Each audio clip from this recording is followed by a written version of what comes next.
nejhorší obor na škole. Je to tam nejmenší, jo, podotýkám. Ale to ničemu nevadí. Půjdeme dál. To je naše Laky. Laky ne? Laky. Nyní se přesouváme do naší přezouvání, nebo jak se tomu má říkat.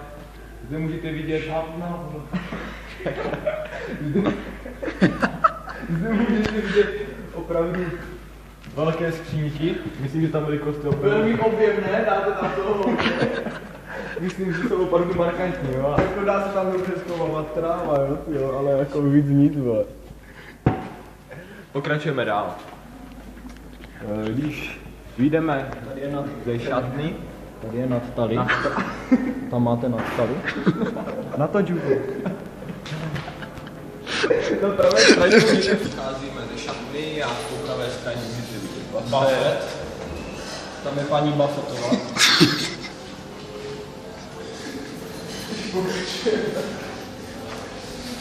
Na pravé straně knihovnu.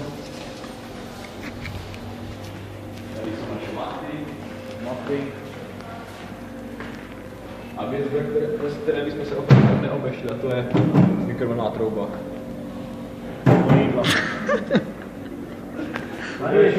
Pokračujeme. No, tak tady jsou učebny, které mají praxe oční optici. Například Sábě 8123. Takže tady můžete vidět nástěnku očařů, obor oční optik. Když půjdeme dál, je tady další učebny. Zkusíme, jestli někdo doma. Zamčeno. Nevadí, jdeme dál. Zde můžeme vidět... Zde máme kotelnu. Další. Pojďme do kotelny. Laboratoř. Zamčeno. Pojďme se podívat. Tady mučí děti. Co to je? Jdeme.